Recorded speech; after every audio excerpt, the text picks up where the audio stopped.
Colonial powers آتی ان کے ساتھ مل جاتی ہیں دبانے اپنے قبائل کو. کہتے ہیں کہ ڈیموکریسی ہو رہا ہے تو اپنا انٹرسٹ پروٹیکٹ کرنے کے وہ ڈیموکریسی کے لیے بھی چلتے پھرتے ہیں. کی انٹرسٹ ہوتا ہے اپنا اسٹیٹس, اپنا مال, اپنا بزنس, اس کو کیسے پروٹیکٹ کریں. کہ ہندو سوسکار جو ہیں ان نے ایک کیپچر کرا ہے جس میں ان کی انڈسٹریل ایلیٹ ان کو سب کچھ سمجھ ہے, مگر پرسنل انٹرسٹ ان مال کہاں بن رہا ہے, ایڈورٹیزمنٹ کدھر آ رہی ہے, اور اس کو ایک سمپل میجورٹی بھی نہیں آئی. لوگ تو بیوقوف. IMF لون کے ساتھ دوسرا ہوتا ہے, تیسرا ہوتا ہے, چوتھا, اور کبھی وہ اسٹرکچرل ریفارم نہیں. جہاں مینڈیٹ نہیں ہوتا ہے, جہاں عوام کا ساتھ نہیں ہوتا ہے, وہاں جو ریفارمز نیسیسری ہیں وہ بھی نہیں ہو سکتا. ورلڈ بینک نے ابھی کوئی لون گرانٹ نہیں کرا ہے, باسری بچانے کا ابھی ٹائم نہیں ہے. دیکھیں ایران پاکستان تو مجھے پتہ نہیں کیسے اڑ رہا ہے, علی پلاؤ جس کو کہتے ہیں, اس لیے کہ ان کی کانسٹیٹوئنسیز جو اپنی ہیں ان کو پروٹیکٹ کرنا چاہتے ہیں, ڈرتے ہیں. آپ کے پاس جینوئن ریپرزنٹیشن نہیں ہوتی ہے تو آپ وہ سٹیپس نہیں لے سکتے ہیں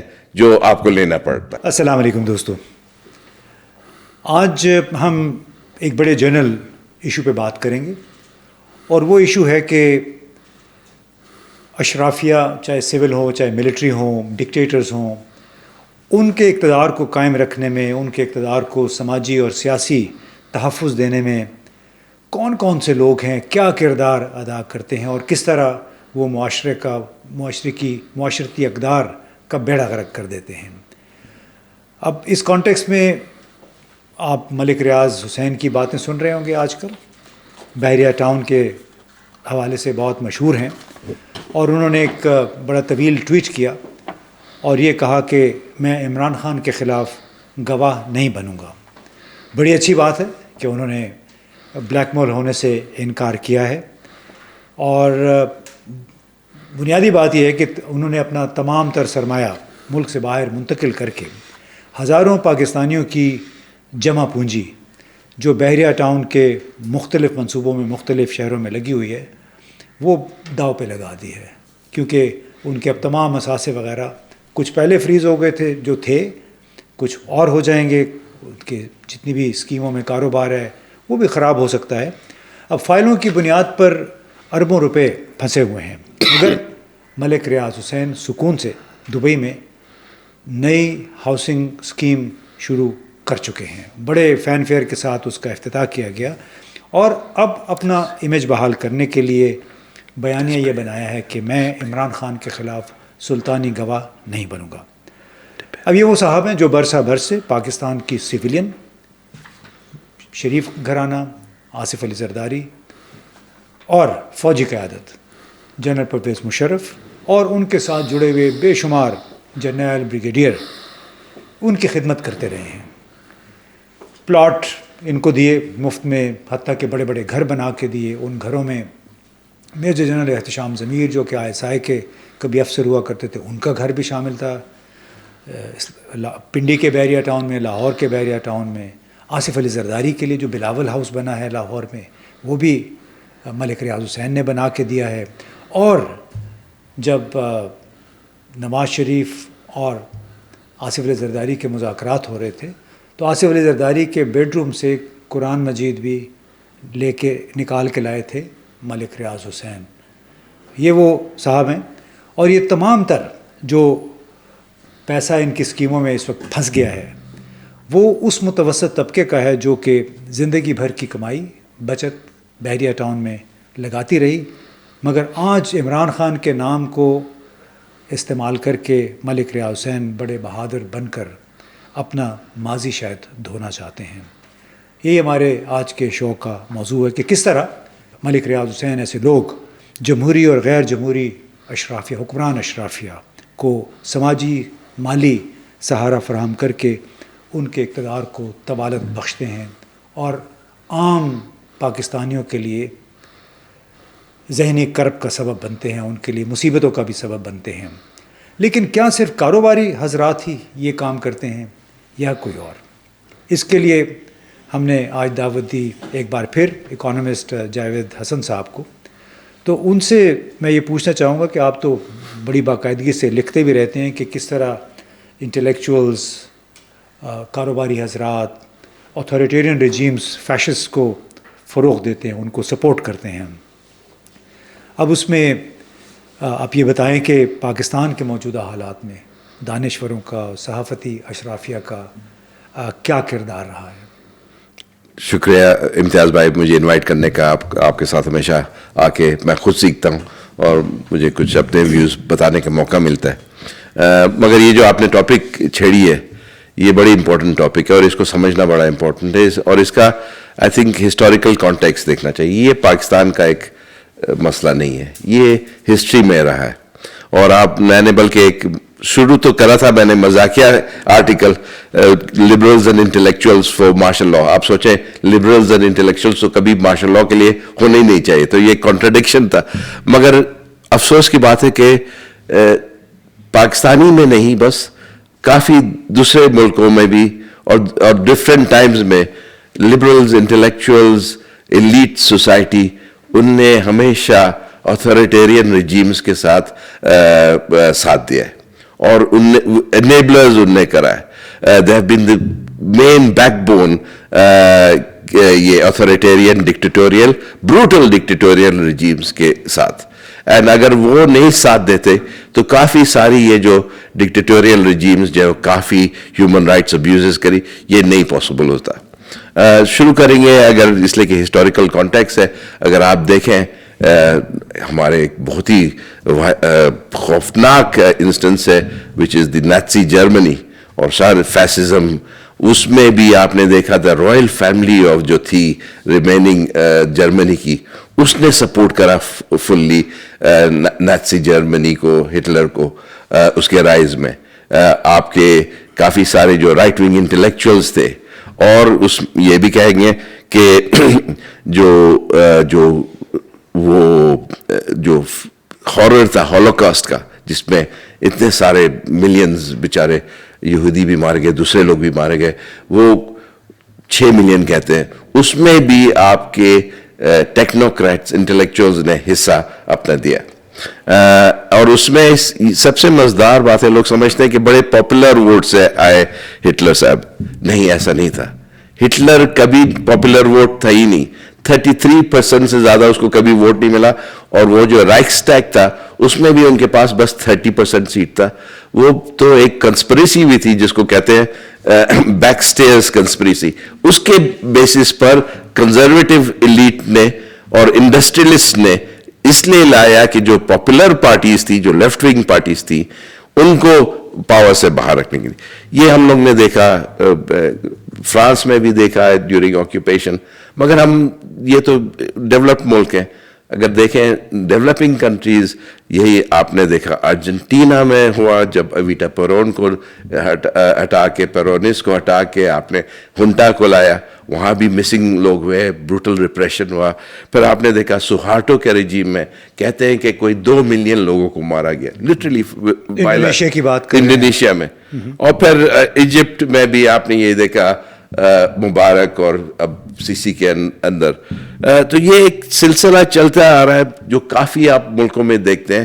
اور ایک اور اس میں ایک ہے انڈین اکیڈمک, اور نے بڑا ریسرچ کرا ہے اور انہوں نے کہا ہے ایک ٹرم انہوں نے ایجاد کرا ہے ٹرائبل ایلیٹ. اس کو اردو میں آپ ٹرانسلیٹ کر دیتے ٹرائبل ایلیٹ, قبائلی اشرافیہ. قبائلی اشرافیہ اس کا بڑا اچھا کنسیپٹ ہے کہ یہ جو قبائلی علاقے ہوتے ہیں نا ٹرائب, اس میں بھی آپ دیکھتے ہیں کہ جو ایلیٹ ہوتی ہے وہ ایک بیگ جو ہے وہ اگر اتھارٹیرین نہ کالونیل پاورز آتی ہیں ان کے ساتھ مل جاتی ہیں دبانے اپنے قبائل کو.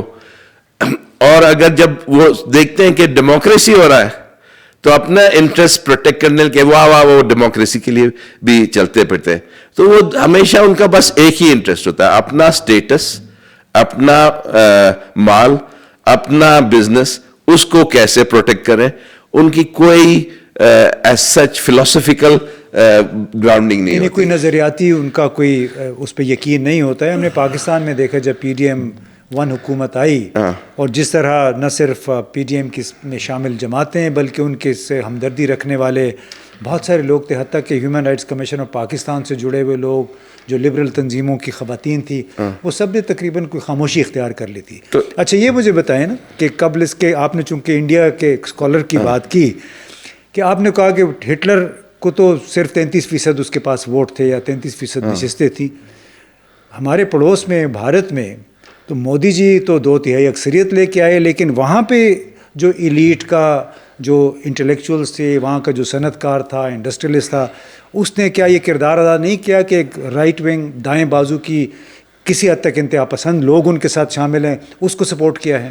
آئی تھنک انڈیا کی ایک بہت ہی ریسنٹ ہسٹری میں بہت افسوس کی بات یہ ہے کہ جہاں بہت ایک وائبرنٹ ڈیموکریسی سمجھی جاتی تھی، اور چاہے آپ کتنی کرٹیسائز کریں، نہرو کا ایک بڑا کریڈٹ تھا کہ اس نے بڑا ایک وائبرنٹ ڈیموکریسی کرا تھا، اور ہم لوگ سارے اس پر واہ واہ کرتے تھے چاہے کتنی انڈیا کو کرٹیسائز کریں. مگر یہ ہے کہ پچھلے ہم لوگ نے 20 سال میں دیکھا ہے جب سے یہ رائٹ ونگ ایلیمنٹ رائز کرا ہے، اور یہ مودی اور ان کی ہندو سوسکار جو ہیں، ان نے ایک کیپچر کرا ہے جس میں ان کی industrial elite, some of the intellectual elite, اور جو اس میں انفارچونیٹلی آپ کے پیشے کے لوگ جو پریس اینڈ میڈیا کے has been totally bought out by that right wing, rather than serving as a counterpoint, نہ ایک opposition، نہ ایک fair point، opposition بھی نہیں، بس ایک neutral fair point. آپ دیکھتے ہیں کہ انڈیا میں 75-80 بلکہ کچھ لوگ کہتے ہیں 90% of media now is aligned to the ruling party. نہیں، وہ تو اسی وجہ سے دیکھیں نا، اسے اندازہ لگائیں کہ ہمارے بھارت میں بڑے دوست تھے، انٹلیکچوئل جرنلسٹ بھی تھے، اسکالرز بھی تھے، ان کی اکثریت نے ہمارے ساتھ بات چیت چھوڑ دی، ہمارے ساتھ کمیونیکیشن کم سے کم کر دی جب سے نریندر مودی وزیر اعظم بنے. جی بالکل، یہی ایگزیکٹلی یہی ہوا. اینڈ اگین آئی تھنک ایسی بات نہیں کہ ان کی انٹیلیجنس کم ہو گئی، نہ وہ سمجھداری کم ہو گئی ہے، ان کو سب کچھ سمجھ ہے، مگر پرسنل انٹرسٹ، ان مال کہاں بن رہا ہے، ایڈورٹیزمنٹ کدھر آ رہی ہے.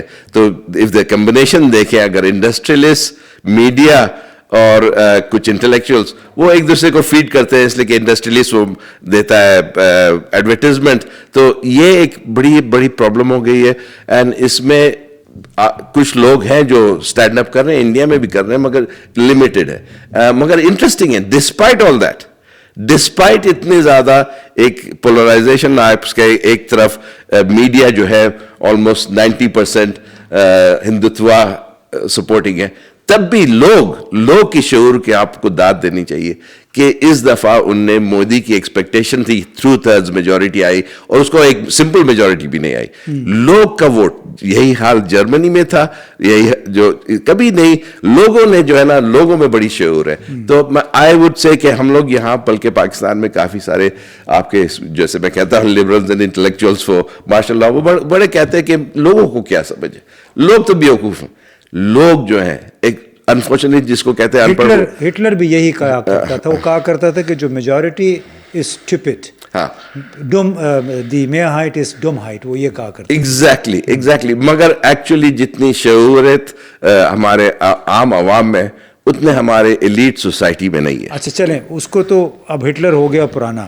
یہ بتائیں کہ آج کے دور میں غیر جمہوری رویے رکھنے والی حکومتیں، ڈکٹیٹرشپس جس کو آپ اتھارٹیرین بھی کہتے ہیں، ان کو بچانے میں، ان کو فیٹ کرنے میں، ان کو مالی لیجیٹمیسی دینے میں جو عالمی مالیاتی ادارے ہیں، ورلڈ بینک، IMF، وہ کس حد تک کردار ادا کرتے ہیں؟ انفارچونیٹلی آپ نے تو آلریڈی جو انڈیجنس جو لوگ ہیں، جو انڈسٹریلسٹ ہیں، بڑے مال والے، وہ جو سپورٹ کرتے ہیں، مگر انفارچونیٹلی اس میں جو انٹرنیشنل ملٹی لیٹرل جس کو کہتے ہیں مالی ادارت جو ہے، ورلڈ بینک، وہ بھی ایک بڑا نیگیٹو رول پلے کر رہا ہے. اور اس میں IMF کو بلکہ کافی کرٹیسزم آئی ہے، یہ not only from left wing, مگر ایک بہت ہی اچھا اکانومسٹ ہے ولیم ایسٹرلی، اس نے کہا ہے کئی مرتبہ، اور دوسرے بھی کافی، جیفری سیکس اور کافی سارے جو انٹرنیشنل اکانومسٹ ہیں، انہوں نے کہا کہ یہ دیکھیں آپ کیا سپورٹ کرتے ہیں اتھارٹیرین رجیم میں. چلی میں ان لوگ نے سپورٹ کرا ایک اتھارٹیرین، مصر میں کر رہے ہیں، آپ کے وہی سہارٹو کو ان لوگ نے سپورٹ کرا. یہ ہر برا سے برا، اور انٹرسٹنگلی جن یہ اتھارٹیرین رجیمز کو سپورٹ کرا، ان نے پرفارم بھی نہیں کرا. ایک IMF لون کے ساتھ دوسرا ہوتا ہے، تیسرا ہوتا ہے، چوتھا، اور کبھی وہ اسٹرکچرل ریفارم نہیں ہوتا. یہ کیوں نہیں ہوتا ہے؟ اس لیے کہ پبلک ساتھ نہیں ہوتی، اور کبھی وہ مینڈیٹ نہیں ہوتا جو اسٹرکچرل ریفارم کرنے کے لیے ضروری ہے. تو آئی تھنک یہ جو انٹرنیشنل مالی ادارہ ہے ان پر بھی پریشر آئے گا, اور آئی تھنک لوگوں کو کہنا چاہیے کہ دیکھیں اگر جہاں مینڈیٹ نہیں ہوتا ہے, جہاں عوام کا ساتھ نہیں ہوتا ہے, وہاں جو ریفارمز نیسیسری ہیں وہ بھی نہیں ہو سکتی ہیں. لیکن آپ کو تو خوش ہونا چاہیے, ہمارے وزیر اعظم نے کہا کہ ورلڈ بینک نے ہمیں اگلے 10 سال کے لیے وہ $20 ارب ڈالر جو ہمارے لیے انہوں نے مختص کر دیے ہیں. دیکھیں ویسے ان آل فیئرنیس ورلڈ بینک نے ابھی کوئی لون گرانٹ نہیں کرا ہے. اچھا, وہ تو تاثری دے رہے ہیں کہ وہ نہیں, ایسی بات نہیں ہے. یہ قرضہ ہے نا, یہ قرضہ بھی نہیں ہوگا, قرضہ بھی نہیں دیا ہے ایز سچ. کوئی اس کے خلاف آپ جا کے بورو نہیں کر سکتے اگر گارنٹیڈ لون ہوتا ہے. اس کی بڑی ایک یہ سمجھے کہ یہ ایک پلان ہے, اور یہ ساری مالی ادارات جو ہوتے ہیں, international multi lateral development bank جو ہوتے ہیں, یہ اپنے اینیول پلان میں پھر 10 سال کے لیے پلان کرتے ہیں. اس میں دیکھتے ہیں کہ ہر ممالک کو کتنا پیسے دیں گے پوٹینشلی. اس کا یہ مطلب نہیں کہ گرانٹ کر دیا, اور اس میں کافی ساری کنڈیشنز ہوتی ہیں کہ اگر آپ یہ کنڈیشن میٹ کریں گے تو ملے گا, یا آپ کے یہ پروگرام. ہم تو بڑی خوشیاں منا رہے ہیں. آئی تھنک ذرا سا بانسری بچانے کا بھی ٹائم نہیں ہے. اچھا, تو پھر اس میں بتائیں شنائی نہیں. اچھا, تو چلیں بانسری نہیں بجاتے, لیکن ان حالات میں جو ہمارا اڑان پاکستان پروگرام ہے, اسپیشل انویسٹمنٹ فیسیلیٹیشن کونسل کے منصوبے ہیں, وہ کیا ٹیک آف کر سکیں گے پھر؟ دیکھیں اڑان پاکستان تو مجھے پتہ نہیں کیسے اڑ رہا ہے, ابھی تک تو نہیں اڑ رہا ہے, اس لیے کہ اس کی جو ایگزامشنز ہیں کافی سارے اکانومسٹ نے بڑا کوشچن کہ میں خود کرتا ہوں. اس کی بیس لائن ایگزامشن ہے کوئی 6% growth rate over the next 5 years. یہ کدھر سے ہوگی؟ اب آپ کو پتہ ہے کہ اس سال مشکل سے IMF کہہ رہا ہے 3%, تو اگلے 4 سال آپ کیا سمجھتے ہیں 7% ہوگی. اور بائی 2035 کہہ رہے ہیں کہ 1 ٹریلین کی اکانومی ہو جائے گی. اس کے لیے آپ کو 9.8% سے گرو کرنا, یہ آئی تھنک خیالی پلاؤ جس کو کہتے ہیں یہ ہے. اس میں ریئلزم بہت کم ہے. اچھا ہوتا ہے, ایمبیشن ہونا چاہیے اور ہائی ایمبیشن ہونا چاہیے, مگر at the same time realism ہونا چاہیے. وتھ ریسپیکٹ ٹو SIFC, دیکھیں ان دی اینڈ جو کہتے ہیں نا the results speak for themselves. ابھی تک تو میں نے کوئی as such انویسٹمنٹس نہیں دیکھی ہیں. سنا تھا کہ 100 بلین آنے والا ہے, پھر کہا 50 بلین آنے والا ہے, پھر 5 بلین. نہ میں نے دیکھا سعودی عربیہ سے. اب تو 500 ملین کی بات ہو رہی ہے نا. بالکل. اب وہ ریکوڈک کی وہ بھی پہلے کہہ رہے تھے فوراً آ رہی ہے, ہر ہفتے سنتے تھے اس کی اناؤنسمنٹ. اب وہ شاید 1-2 مہینے کے بعد آئے گی. چلیں, بڑی خوشی کی بات ہے اگر آ جائے گی, مگر دیکھیں آپ نے مینڈیٹ جہاں کوشچنیبل ہو نہ, جس پر ایشوز ہوں, آپ کے پاس جو سٹرکچرل چینج کرنے کی ضرورت ہے, جو ٹیکسیشن کرنے کی ضرورت ہے, جو پبلک کو ساتھ عوام لے کے ضرورت ہے, وہ نہیں کر سکتے ہیں. اور اس گورنمنٹ میں چاہے کتنی کہتے رہے, ان نے کہا تھا ریٹیل ٹیکس کریں گے, IMF کے ساتھ ایگریمنٹ تھا, مگر ابھی تک کوئی ریٹیل ٹیکسیشن سے ریونیو نہیں جنریٹ ہوا. کہا تھا ان نے ایگریکلچرل ٹیکس کریں گے, نہیں کر سکے, اس لیے کہ ان کی کانسٹیٹوئنسیز جو اپنی ہیں ان کو پروٹیکٹ کرنا چاہتے ہیں, ڈرتے ہیں. تو آئی تھنک اس میں بڑا ایک ایشو ہے. جب تک آپ کے پاس جینوئن ریپرزنٹیشن نہیں ہوتی ہے تو آپ وہ سٹیپس نہیں لے سکتے ہیں جو آپ کو لینا پڑتا ہے. چلیں, بڑی زبردست یہ آپ نے بات کی, اس پہ ہم اختتام کرتے ہیں اس گفتگو کا, کہ جب تک حقیقی نمائندگی نہیں ہوتی کسی بھی حکومت کے پاس, اس وقت تک اس کی کامیابی کے امکانات بڑے محدود ہوتے ہیں. نیک خواہشات رکھنا, منصوبے بڑے بڑے بنانا, اس میں کوئی بری بات نہیں ہے, لیکن اس کے لیے آپ کو زمینی حقائق بھی دیکھنے پڑتے ہیں کہ کیا آپ نے اتنی سرمایہ کاری کر لی ہے, اتنی جاب جنریشن ہوئی ہے جس کی وجہ سے آپ کی سالانہ 7-8% کے حساب سے گروتھ ہو. اس کے لیے بڑا ضروری ہے سیاسی استحکام, اندرونی سیاسی استحکام, اور ساتھ ساتھ قانون اور آئین کی عملداری. دنیا بھر میں جہاں جن ملکوں نے بھی ترقی کی ہے وہاں پہ قانون اور آئین کی عملداری کو مقدم رکھا گیا, اس کے ساتھ ساتھ سیاسی استحکام تھا.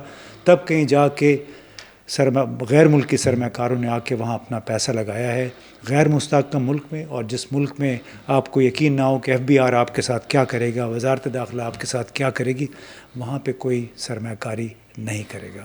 بہت بہت شکریہ.